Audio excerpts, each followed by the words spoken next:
Deuxième œil international Toyebi Nanyango abungi bulu yeke Esekisaka biso etangisaka biso Esala mingi mpona baimboka e Le journal social mpona peuple Makambo na biso akotaka yango Amemi na bakonzi solution pe ye Molobe ya biso pati mwamba e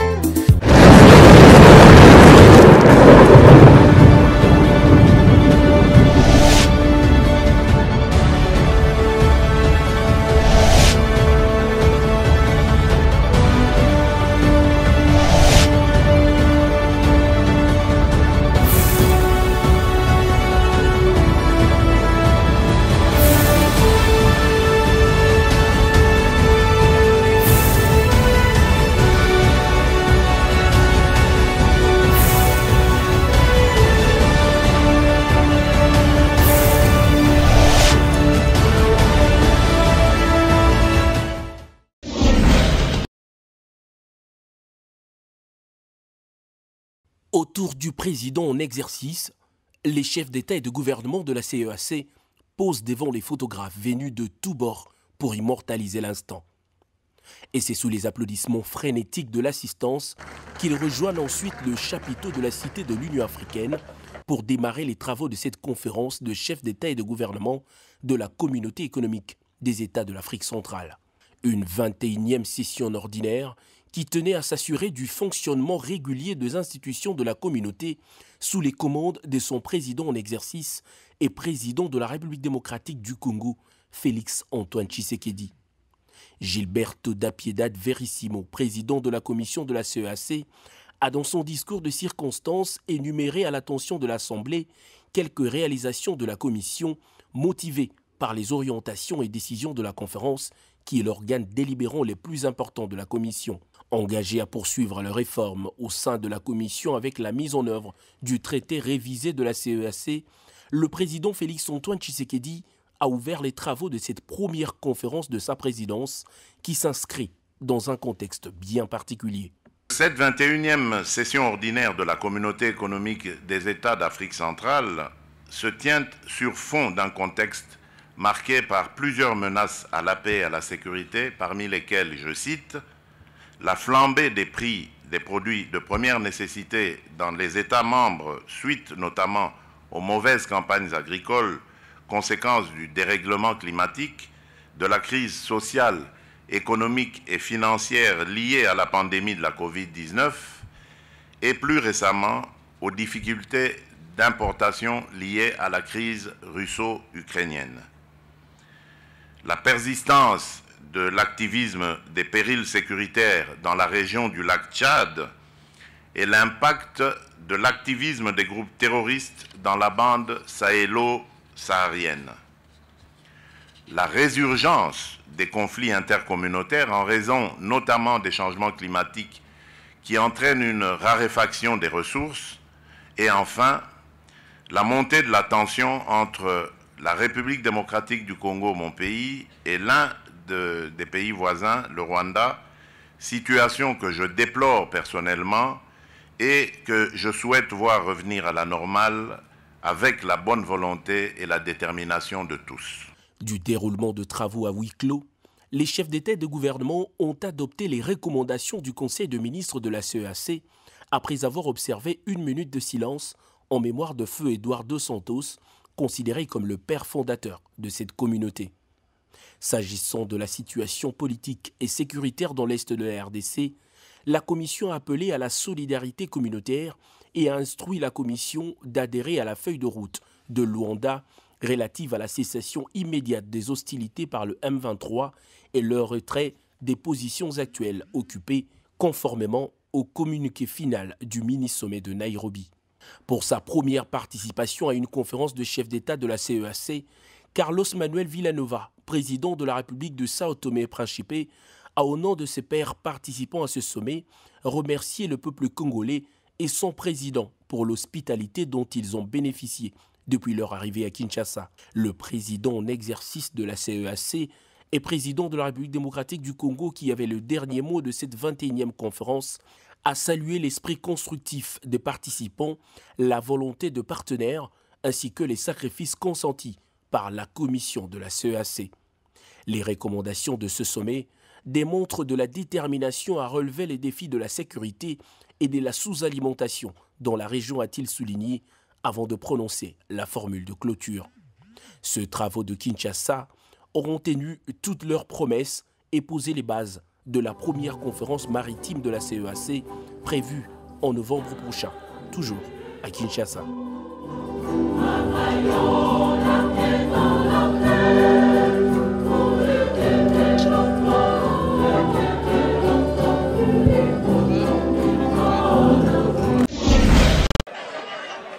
Noko, week-end eleki, boye bako, ezalaki nde lancement, ya activité, ya quinzaine patriotique au soutien ya force armée de la République démocratique du Congo, P, ya la police nationale, oyo, ezalaki initié, et pas ya ministre, ya jeunesse en collaboration, na conseil national ya jeunesse, oyo, et Koumamaka, et pas ya Yemoko, le Lumumba du 21e siècle, William Mokambila. Kasi, comme azalaki empêché, atikaki intérim neye, et pas ya la présidente ya conseil national ya jeunesse, mwana mboka Janeli Mavungu. Oyo, ba organisaki mobange na marche pacifique, kobanda awa, n'échangeur ya limité, ti na terrain municipal ya commune na Masina. Na message na ye, boyebako asengaki kaka na ba jeune intégré na FARDC pour na sauvegarder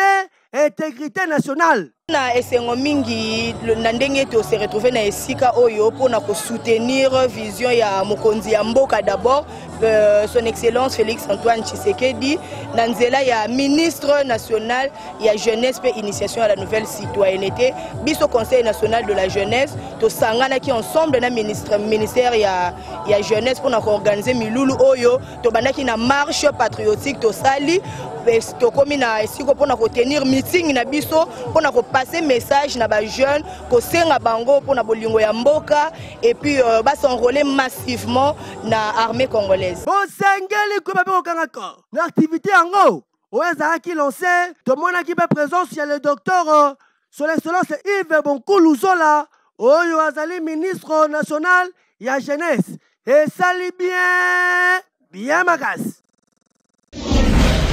Noko week-end eleki awa na foire internationale ya Kinshasa na grande période na kati wana communauté teke umbu oyo kumamaka pa le coordonnateur principal mwana mboka Motangaliama baorganizaki mobange na réunion ya restitution ya 6 mois oyo zikoleka na 2022 oyo pona bayeba ne bakokumela communauté yango nyonso bandaki na maloba oyo ye moko secrétaire général ya communauté teke umbu Maître Passi Mazo, qui m'a l'obapon à ordre du jour, payé moko, le coordonnateur principal, Mwana Mboka, Motangaliema, a pesa ki mutu na mutu maloba, a meka ko pesa, li kanisinaye pour l'avancement, la communauté Oyo, boka ndenge ba communication et pesa maki. Oui, lelo to zalaki na réunion, il y a coordination, il y a communauté Teke Umbu, il y a ville province de Kinshasa, to sanganaki. Nga en tant que cordon honorable Motangaliema Léonard, to koti na vacances parlementaires, il était normal que na cadre ya ba restitution ya ba activité parlementaire na kutana na bandeko ya communauté pona koyebisa bango makambo nini touti kosala na session eleki et pe to luka kosala évaluation ya marche ya communauté na biso pour les 6 premiers mois il y a l'année 2022. To exhorter bandeko nyonso pour que bako kozala déjà prêt bako kozala ozage par rapport au challenge électoral au salama la 2023. C'est peli mingi na ndenge que cordon na biso auti ko beng sa réunion pour na constituer biso makambo elekaki na assemblée nationale. Ensuite, à m'équiper pour conscientiser biso poteto pour manifester ba intention na biso na cadre ya ko postuler na 2023 comme des candidats députés à tous les niveaux. Biso otoza ba notable. Yango toza ki simana bango pona koyeba ndeni ko s'échanger na communauté na biso.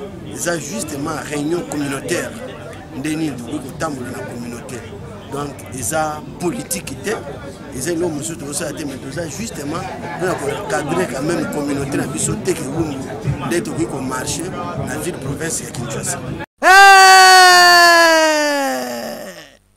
Sali bien makasi boye bako communauté teke wumbu balobi bazali wana toujours présent bazali tout balingi tout oyo bazala représenter makasi na ba prochaines élections de koya po le coordonnateur principal a pesi bango déjà une douce pour qu'il n'ait pas ti na lifobo.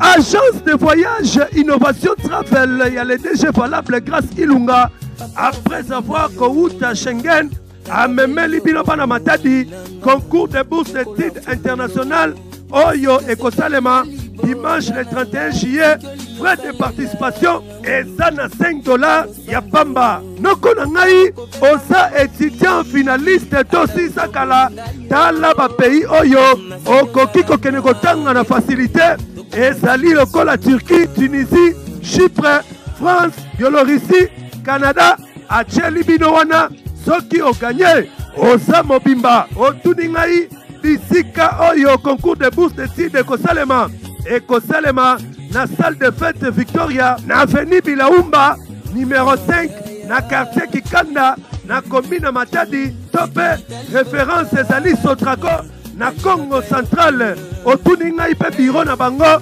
ezali musika te ezali na route Kikanda numéro 1290 na quartier ville base derrière immeuble métropole non loin ya Safricom à diagonale na pharmacie Promet osa mobimba tobengi bino nyonso boya bokozwa service ya qualité supérieure chez Innovation Travel les savoirs ne mentent pas tobengi bino epa na biso na Innovation Travel toza na ba visa ya États-Unis ya Canada ba visa territorial tobengi bino ebele boya na Innovation Travel les savoirs ne mentent pas kande tolobaka tobombeli bino ba visa Schengen ba visa tourisme ba visa ya soins médicaux na $500 kaka ozwi visa na facilement. Très cher finaliste, biso Innovation Travel toeli bino promotion yasika.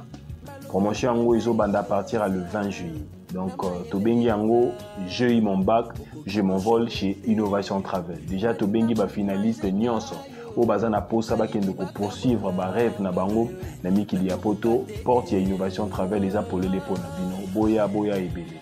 Bokanisi esili bongo te basali pe na ba destination ebele lokola Chypre $2100, Canada $3500, France $2500, Turquie $2500, Tunisie bourse totale $2500, Biélorussie $120 et bongo pour la visa tourisme bazali kobeta dada Schengen na $500, Canada $500, États-Unis $500, Dubaï $1000, Turquie $500, Zanzibar $2600 ya pamba.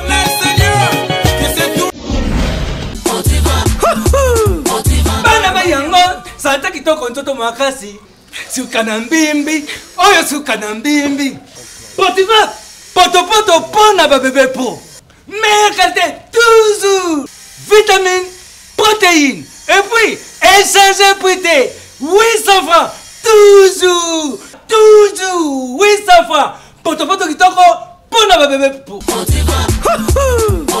Baba yango santa kitoko ntoto makasi suka na mbimbi oyo suka na mbimbi Makusa Protivat poto kitoko pona ba bébé pro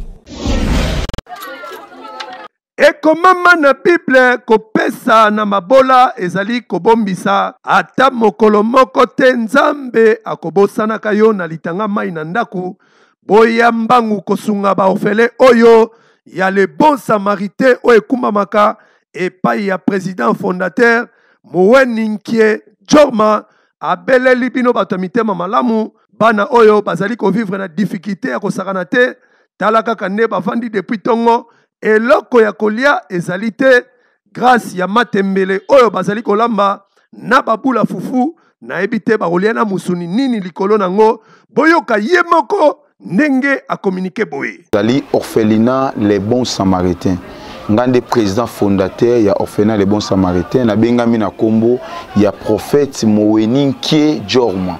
Président fondateur ya orphelinat les bons samaritains où ezwami na commune ya Limete quartier Kingabwa avenue au pote numéro 46. Vraiment tu ekobete nos portes pour na bana oyo. Bano baza plus de 40 na kati orphelinat oyo ya les bons samaritains.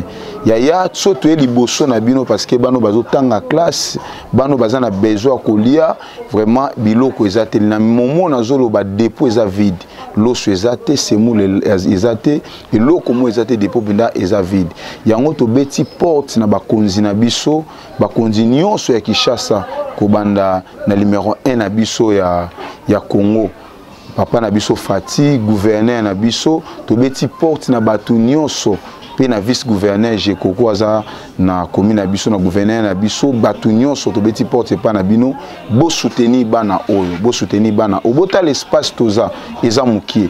Pour na bano le pango ezokoka soute to ana besoin ya place musu pour bano bakende pour to jouer la bano place esenga soutien na bino yango to sengi na bino loboko moko na moko ekoede bana okobana kotiela bano provision na kopesa ta bano place munene ya kovanda Nzambe akozanga te kopambola yo yaka ko soutenir bana oba mama ya mitema malamu baze belé na mboka olokwa mama Denise mama Olive ba mama wana to beteli bino porte bosunga bana oyo pena ba bis ezana ba pasteur ou ba mataka wana o mona balati gilet lokola ngabwe ba komi orphelinat les bons samaritains bazo kabola ba carte bazo pesa boya vraiment ko soutenir bana oyo yana ngai olinko mona orphelinat les bons samaritains ezwami musika te ezali na quartier Nzadi na commune ya Limete précisément na avenue au pote numéro 46 soki oyewana référence Kingabo.show tope bobenga bango na ba numéro oyo ezali affiché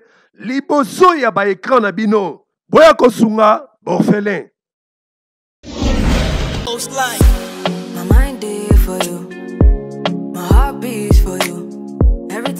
Noko poto ekiti na Kinshasa grâce ya mwana mboka Muzembo oyo ayoka kimbela ya mokonza mboka pona koya kopesa ba congolais misala yaya awa na imprimerie Pointe Africa soko koti bakoyamba yo kitoko réception evanda awa bazali kosala ba impression na ba support nyonso kobanda na tasse t-shirt casquette chemise yako kamwa ezali ke awa ba prix ezali na se ya kosakana te depuis ba imprimerie banda awa nde baye kosukisa makambo ba prix okokuta impression ya bâche 1 mètre carré na $8.5 ya pamba ndeko na ngai ya Congo ozala pasteur to pe évangéliste pona oyo etali séminaire campagne d'évangélisation na bino yaka awa na imprimerie Pointe Africa bakosalela yo impression na basupport nyonso to pe yo mwana mboka olingi kofete anniversaire na yo kitoko bacha photo na yo na t-shirt yaka awa na imprimerie Pointe Africa bazali kosala yango na prix muke olingi komona imprimerie Pointe Africa ezwami nango musika te ezali na quartier Bon Marché référence croisement des avenues Flambeau et Kabamba en face ya égal na hôtel Maengalou oza mobimba to pe benga bango na ba numéro ezali affiché liboso ya écran na bino yebela. Every time when I think of you, I don't know. Après sortie médiatique Jean-Marc Kabund, boyebako ba réaction ezali kokwea lokola mvula ba communicateur ya parlement debout union sacrée oyo kumame pa secrétaire général maître Berry Lota azangaki te kopesa impression na ye boka nenga lobaki nisi politique ya lisanga ya balobeli oyo batelemaka baza ba révolutionnaire ya IDPS Tshisekedi ba mama na batata bana mboka Congo après bolandi ya maloba oyo lobamaki na ba politicien oyo bazalaki na makanisi ya mabe kobebisa lokumu ya mboka, kobebisa makambu oyo mokonzi ya mboka asalaki Félix Antoine Tshisekedi Tshilombo. Na après kosangana na biso tobimisaki makanisi boye ya liboso tokebisi ba politicien nyonso ya mboka oyo o bazali na makanisi ya mabe o bazoko luka bakita kovanda pour que intérêt na bango ya mabe ya kolia mbongo mboka koboma mboka ekota na mabenga na bango. Na yango mokonzi mboka Félix Antoine Tshisekedi Tshilombo na musana yaza kosala na mboka bapaya ya koluka kimia na Congo, précisément na est na mboka na biso o peuple azolela tongo midi pokwa bato bazo kufa. Na yango tozo témoigner soutien na biso na bana mboka bapinga ya biso ya Congo o tobengi FARDC. Ya mibale tozo témoigner soutien na biso ya makasi mingi ya koleka na mokonzi mboka Félix Antoine Tshisekedi Tshilombo. Pe tozo senga na peuple congolais nyonso bakota na makanisi ya chef de l'État Félix Antoine Tshisekedi baya ebele mingi koleka. Ya misato tozo talisa bana mboka ete biso toponi Félix Antoine Tshisekedi Tshilombo oyo akozala candidat présent na biso na élection 2023 parce que azali candidat au peuple congolais ateli motema pona ko achever ba vision malamu pona bien-être peuple congolais. Et salami bongo na mboka Congo pe topesi soutien na biso na FARDC. Que vive la République démocratique du Congo. Totondi bino, merci beaucoup Longonia. IDPS viva, viva. IDPS viva, viva. Félix Iber, Félix Iber, Boke Kendeli, Kendeli. Lelo Cyber Café Jafar n'a pas confirmé bino que année oyo développerie ezali, ils a confirmé que ezali et dans le mois d'octobre. Début octobre, développerie de la bureau na biso pour na boya kobeta DV et vous allez ouvert pour na mutu nyon surtout oyo akoki kobeta DV. Et en plus, mbula oyo tozana bonne nouvelle les anini. Département des États-Unis a oti kolongo la condition oyo ezala ki a passeport. Ya ngomoni biso pe Cyber Café Jafar toye ko pesa bino nouvelle tour oyo kobeta DV ezo senga lisusu passeport T. Bomi tungisa te pona kosalisa passeport pour oya kobeta DV tozongi ndenge ezalaki na kala moto koya sans passeport oyo kobeta DV na yo pe so kozwi chance na yo o gagner DV na yo. Boyebi ke Cyber Café Jafar na $5 ya pamba mbula oyo na $5 pour e permettre moto nyos aya kobeta DV na ye na $5 oyo obeti DV na yo o gagner. Et puis cyber na biso ko tira yo prise en charge bino bato oyo bozana ba problème bozana ba difficulté yaka ko beta devata ozana mbongo te ceux qui ont gagné Cyber Café Jafar et ko zoyo en charge na limina kebisa population na biso ezana bato baza ko leka na banzela oyo bazolo ba ke Cyber Café Jafar etindi bango pona ko kanga ba photo na ko betela DV bo sala très attention Cyber Café Jafar to tinda ka bato na nzela te parce que moment est devenu ekokité bato wana bazoya na banzela bazozo ba identité na bino na ba photo na bino po basayela ba identité na bino na bato mosusu alors bokeba komeka kopesa identité na yo na moto o yebite o ya na nzela o pesa identité po abetela o DV bosala très attention ce qui devait fungwami na mois d'octobre et permettre bino nyonso boya kobeta DV na bino. Développerie ezalaka na makambo ya pré-enregistrement te. Na lingi bozala na kimia bozala na calme bato bakosa bino te. Développerie pré-enregistrement za makambo lokuta. Site ya DV na fungwami te e ko fungwama début octobre. Et ce qui fungwami e ko permettre maintenant Cyber Café Jafar to betela bino DV to kangi ba photo to tindi dossier na yo pe na suka nango to remettre yo accusé de réception. Bato bazo sala bino ba pré-enregistrement bazaka ko koma makombo na bino na kati ya kaye pe bazo bangisa bino boza na kimia développerie et ko bandana début octobre ba place eza pona mutu nyonso ba place ya DV zaka illimité donc banga te que non il faut na komisa liboso komo mama komisa kombo ezate DV okoya na mois d'octobre et ça la 34 jours pendant ces 34 jours okopona mokolo na yo moko oyo okoya kobeta DV pe ba cyber café Jafar tokozala wana pona koyamba bino to beteli bino DV après to remettre bino accusé de réception oyo ko permettre yo na mois de mai oya ko vérifier ba résultat na yo pona ba cyber na biso bokoya kobeta DV na cyber oyo ezalaka na bon marché oyo esali lelo 22 ans tozawana na avenue Flambeau croisement titre foncier juste à Pénéa Robank pour mon cyber café Jafar esali 22 ans ezawana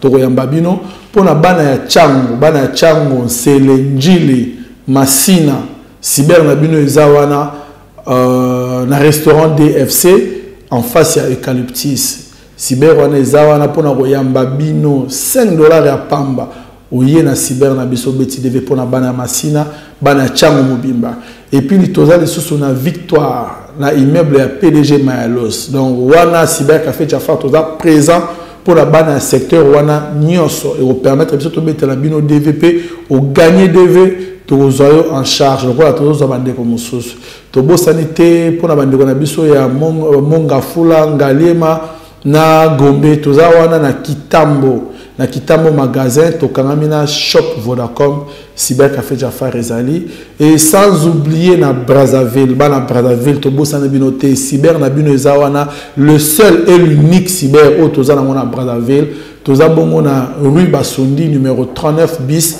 sur croisement de la paix pour mona cyber café Jafar en diagonale ya mairie ya Mungali juste ce que na mairie ya Mungali en diagonale nango okomona cyber café Jafar Teresa Javre bobet pas boss Jafar au Sénégal au banga pembe na ki ezali donner à olobate de bezate.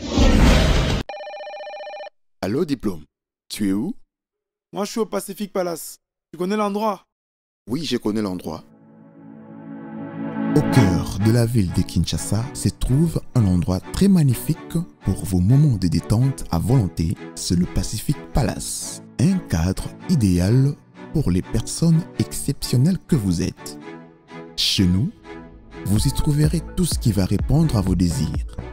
Des chambres bien équipées avec douche et des lits pour un repos paisible et doux. Vos séjours seront inoubliables car vous n'allez jamais le regretter.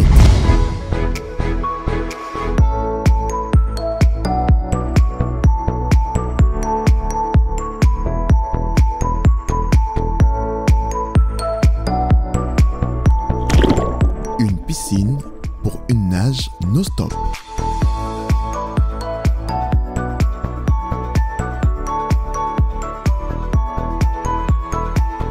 Un restaurant VIP pour vos rendez-vous romantiques et amicaux. Sous la gastronomie congolaise et étrangère. Chez Pacific Palace, ah oui, nous sommes dans le bruit. Notre adresse, route de Matadi, référence Arrêt Grand Hôtel, au quartier Mitendi dans la commune de Mongafula. Bienvenue chez Pacific Palace.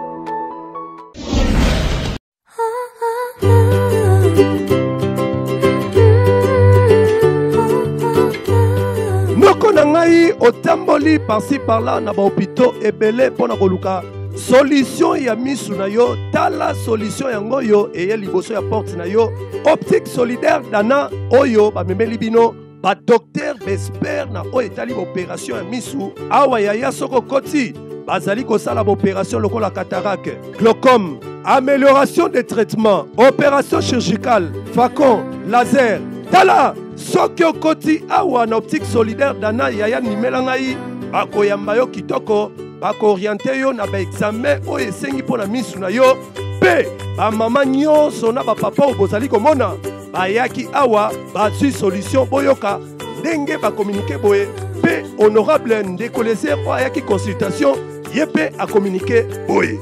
Napesa témoignage le premier jour que j'ai visité Solidaire Optique na loba na bato boye ngai bazali kotala nga miso oyo na États-Unis nakenda nazwa lunette oyo uta États-Unis ezalaki lokola oyo te parce que zalaki lunettes ils ont protégé contre le rayon. Tant qu'on a awa na tali matériel na comparé na oyo na mona en États-Unis ils ont matériel moko. Donc il y a quand même un Congolais qui a fait ça. Même temps basali linga lunettes oyo. Omoni ba lunettes misusu basali la kabiso moi lumière et kota ka ndenge lokola misu na yeza protéger te mais oyo avantage nango ndenge ozomona ngo wana eza na nyonso mibale na komona pembeni na kotanga nango na kotambola nango na komona musika ainsi de suite et puis ba lumière eza la ba lumière à téléphone ya télévision ya ordinateur ezo suka na ini wana donc et ceux qui omoni ba machine même ceux qui botier muto a comparer à koyeba ka que ba memeli biso poto na Kinshasa. Alors ma sœur qui est en Europe m'a envoyé ses numéros, qui a téléphoné ses numéros. Il y a un médecin qui vient de l'Europe en France, qui va venir au Congo, va les consulter et poser ton problème. C'est pour cela que je suis arrivé ici.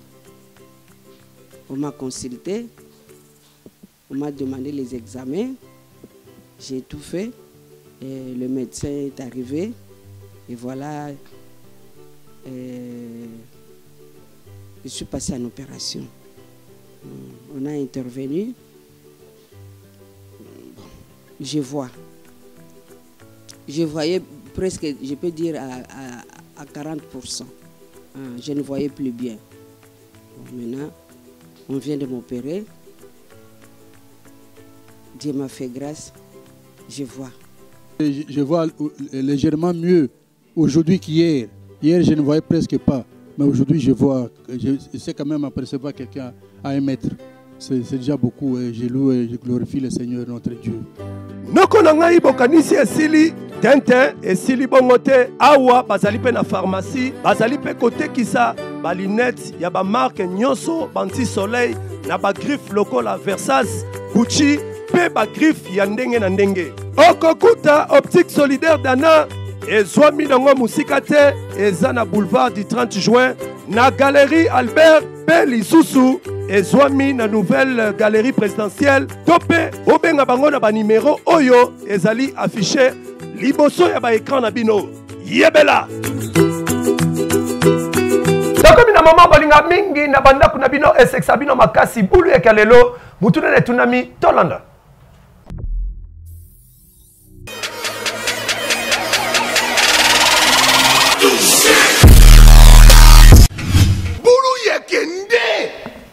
nayebisi bino bulu yeke nde epai ya bavoisin zololo ekoti ya ndenge ya kosakana te zololo yango tofini bango fio bawewa nyonso moyo wenu tala kamera ya Serf Luzolo mbote mama mbote papa soki ndako ya député to ya ministre eziki ambulance eye ekoma moto na kwa muteli boso nani ekoboma moto liboso na ndako ya ministre po ya za mokonzi olobi ekoboma moto liboso na ndako ya ministre po ya za mokonzi po député aza na sima ya ministre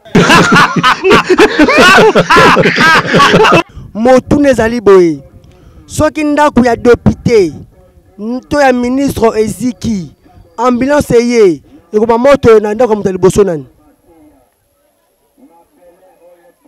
nanda kwa député olobi nanda kwa député soki ndako ya député to ya ministre eziki ambulance eye ekoma moto epa moto ya liboso nani ambulance ebomaka moto te ambulance eza mpona komema mutu oyo aziki mais ndako bakoboma ngo na camion oyo bonatie sandi oyo bomaka moto nanu ya ministre te po aza likolo ya député te sikoyo bakoboma neni wana eza ambulance po emema mutu sikoyo ekelo koboma moto nde babengi ambulance aboma moto na ndako yo ndi kaka bomaka moto te ambulance eza mpona komema mutu soit to azikaki nde ambulance ekomema ye mutu na ezali boye soki ndako ya député ne ya ministre epeli moto ambulance eye ekoboma moto epa nani nakoninga ministre na biboye soki ndako ya ministre ne ya député epeli moto ambulance eye eboma moto epa nani moto liboso epa ministre pwani mpona nini sikoyo mutuna nini nga na koloba Quand ndeka na poni yangwana. Député était ministre.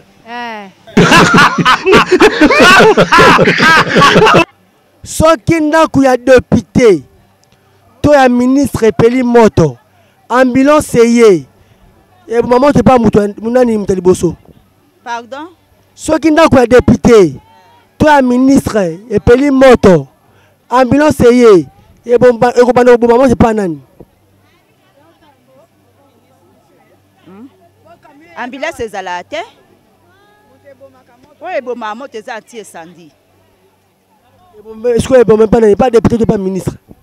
Mais ce qui monte ou bien cause bien anda kwa ministre ou bien anda kwa député ou ba ko bengi ti incendie o ya vitesse ye bo mi monte wana c'est ça? Ambulance mais ce quoi ambulance ye? Ambulance ya anti incendie. Soit qui monte epele pas député, ton ministre, ambulance ayé. Et bon maman t'es pas dans Muteliboso. Et bon maman t'es pas ministre. Oui. Et ben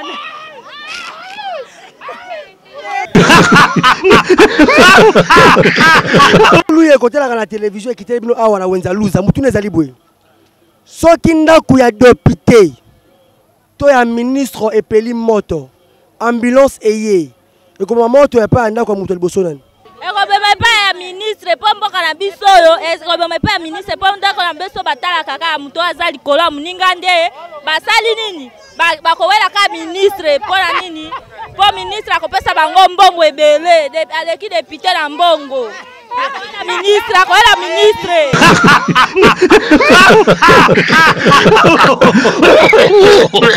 Bomonde nini buleke kotel bino na bandako boseki bokanga bapanzi bolana se menasa na minoke tango boza koseka bozo akana silo pona okoma soki ndaku ya ministre to ya député epeli moto ambulance e yaka koboma moto te mesalaka camion ya anti incendie nde ebomaka moto ambulance ezali wana pona komema maladie vers hôpital tozana ba page rose oyo. Bon anniversaire na Gabi Tozi mwana ya mama Michou Tozi pe papa Bruno balobi abotama mokolo lelo tika ete nzambe ya Isaac Katanda yaleka na komona ye balobi ekoyinda mabe enga ye 250 ntaba plus kwanga moko ya nsesa ebongo biso tozanga te ekoyinda mabe na lemba. Bon anniversaire na Gabi Tozi. Chamuntu chanzambi elakiseke tokomi na suka ya magazine deuxième A international bulu yeke oto zali kobenga mikoloyo voiture sans moteur tindika chakal tie kopela tika ete to présenter na nuba condoléances na magazine Lingala Facile oyo babungisaki ndeko na biso Ibrahim Ndokwa wazai cameraman de guerre cameraman oyo to travailler na mingi molimo na ye epema na kimia bisika zali biso nyoso tozaka bawa tokolanda kaka direction moko epa yeba voisin esi eyebana zololo ekota tofina bango fian bawewa bapokona na kanduka moyo wenu nushala bimpa tutaona na kesho tole kadi